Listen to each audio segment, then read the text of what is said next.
कहते हैं कि वक्त से बड़ा न तो कोई मरहम होता है और न ही कोई फैसला करता है। वक्त हमेशा इंसान के जीवन में आता है और वो उसे आगे या पीछे ले जाने का निर्णायक समय होता है।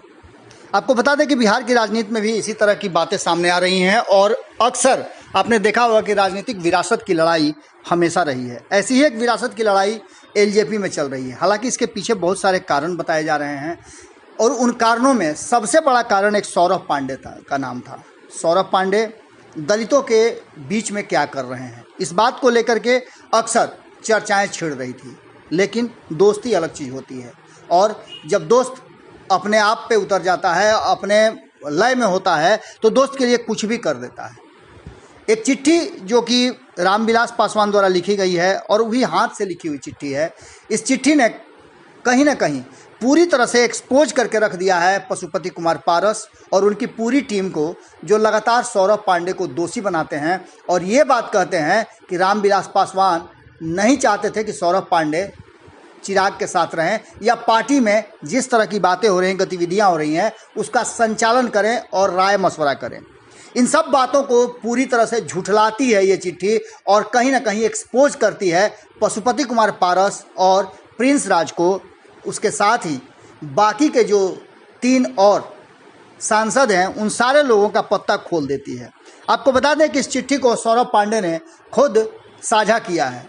उन्होंने बातचीत के दौरान बताया कि मैं नहीं चाहता था कि ऐसे वक्त में इस तरह की बातें हो, लेकिन जितना इन्होंने मजबूर कर दिया और मेरे नाम को लेकर के जितना ये लोग बदनाम कर रहे हैं, अब मेरा बाहर आना बहुत ज़रूरी था, क्योंकि ये लोग मेरे नाम को सामने करके जिस तरह से अपने लालच पर पर्दा डालना चाहते हैं, वो स्वर्गीय रामविलास पासवान जी के सूझबूझ को शायद गलत साबित करना चाहते हैं। उन्होंने उस चिट्ठी में बहुत सारी बातें लिखी है, जिन बातों की चर्चा हम आपके सामने कर रहे हैं। उन्होंने साफ तौर पे लिखा है कि जिस तरह से एक दोस्त बिना किसी स्वार्थ के अपने दोस्त की सहायता करता है, उसके साथ जुड़ा रहता है, उसके दुख सुख को अपना समझता है, वैसा तुम निश्चित रूप से कर रहे हो सौरभ, तुम मेरे बेटा के समान हो और जिस तरह से तुमने दोस्ती का फर्ज निभाया उसे मैं बेहतर ढंग से सम्मान देता हूँ। चिराग पासवान को लेकर के, सौरभ पांडे को लेकर के जिस तरह की बातें चल रही हैं, उन बातों को ये चिट्ठी पूरी तरह से खारिज करती है।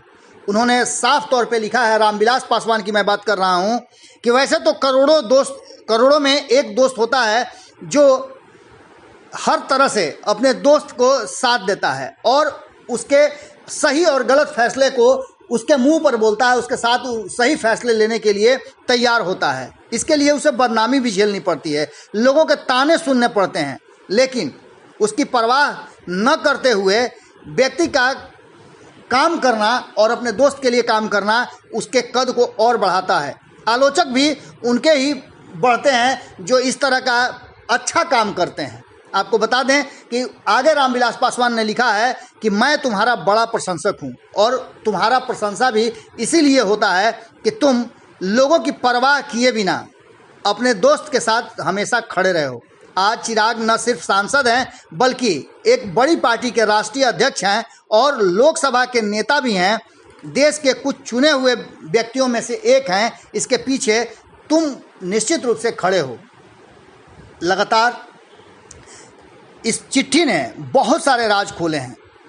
रामविलास पासवान लिखते हैं कि मैं और मम्मी दोनों ही तुम्हें हार्दिक शुभकामनाएं देते हैं और मैं जानता हूं सौरभ कि जब तक तुम चिराग के साथ हो कोई गलत काम नहीं हो सकता है। तुम कितना इंतजार कर लो सौरभ, तुम सिर्फ परिवार के सदस्य नहीं हो बल्कि चिराग जैसा ही तुम मेरे पुत्र के समान हो। उसमें सबसे बड़ा योगदान तुम्हारा है, जिसमें राजनीतिक रूप से चिराग को इतना सबल बनाया और मजबूती के साथ आगे बढ़ने के लिए प्रेरित करते रहते हो। चिराग पासवान के पीछे जो भी रणनीति और राजनीति हो रही है, ये चिट्ठी उसका पूरा खुलासा करती है।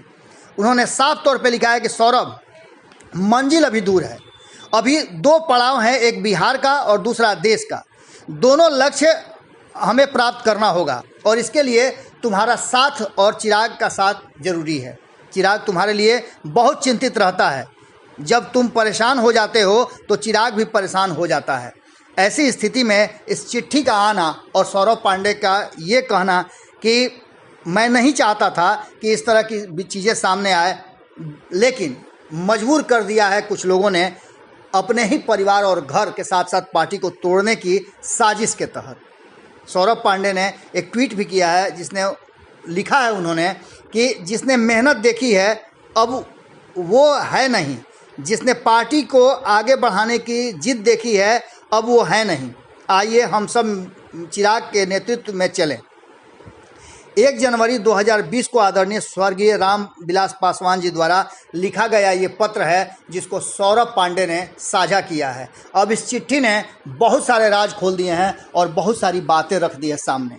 इन सारी बातों के पीछे चिराग पासवान को लेकर के जिस तरह की चिंताएं थी और जिस तरह से पशुपति कुमार पारस और परिवार के जो बाकी के सदस्य राजनीति में हैं उन लोगों को लेकर के रामविलास पासवान की जो सोच थी आज वो सामने नज़र आ रही है। उन्होंने चिट्ठी में साफ तौर पे लिखा था अगर ऐसा होता तो वो पारस और प्रिंस के बारे में भी लिख सकते थे, लेकिन उन्होंने साफ तौर पे सौरभ पांडे के किए गए कार्यों और एक दोस्ती का धर्म निभाने का पूरा खुलासा किया है। इस चिट्ठी ने बहुत कुछ खोल करके रख दिया है।